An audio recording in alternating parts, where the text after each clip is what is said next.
T'avais remarqué que l'alien, il avait plus de considération pour le chat que pour l'humain. Peut-être que, si ça se trouve, ils ont comploté ensemble pour tuer les hommes. Et tu savais que les Vikings avaient permis la création de l'une des plus belles chansons de l'histoire du cinéma? Ouais, je savais, ouais. Ah, ok. Bon, vas-y, rembobine.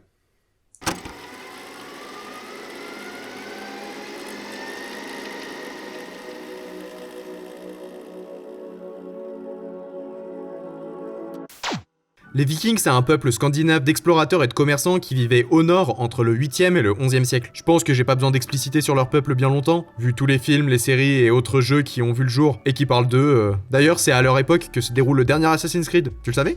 Je m'en fous. Abrège. Vers l'an 1200, un moine historien danois du nom de Saxo Grammaticus retranscrit un livre nommé Gestes des Danois. Il contient des récits, des légendes scandinaves qui, de nos jours, sont considérées comme un témoignage majeur de la mythologie nordique. Parmi ces légendes, il y a celle du roi Orvandil, assassiné par son frère, qui s'empare alors du trône, tandis que le prince réussit à s'échapper pour éviter la mort. Une histoire un peu complexe, d'autant plus que c'est en danois, mais qui va se retransmettre dans plusieurs cultures jusqu'à devenir extrêmement connue. Extrêmement. Vraiment? T'inquiète, tu vas comprendre.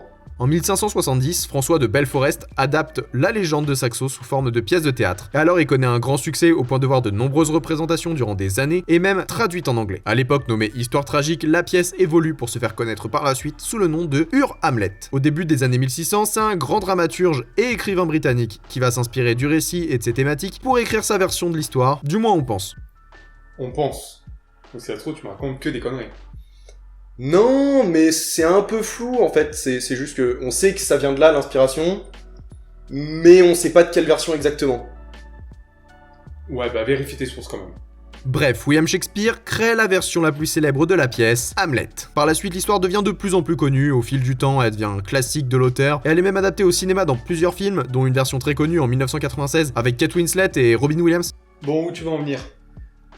Calme-toi, j'y viens.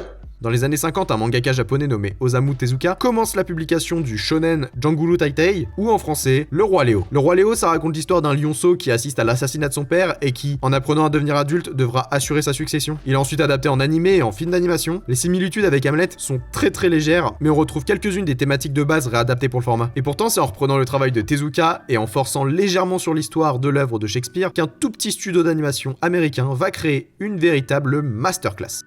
Alors, non. Bah si, c'est vraiment une masterclass. Non, mais je sais de quoi tu vas parler, et non, tu ne peux pas dire que c'est un petit studio. Ok, bref, arrête de m'interrompre.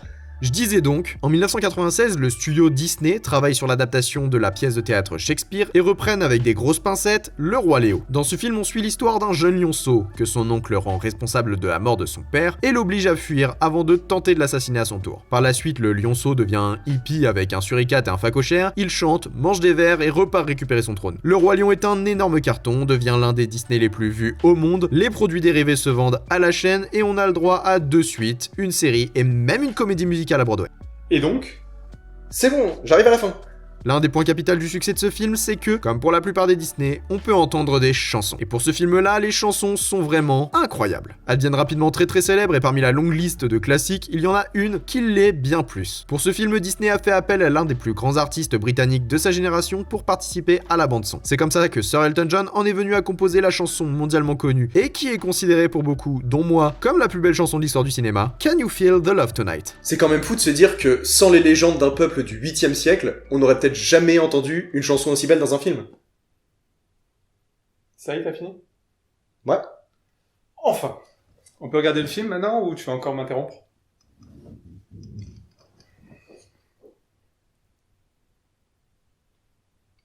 Et tu savais que...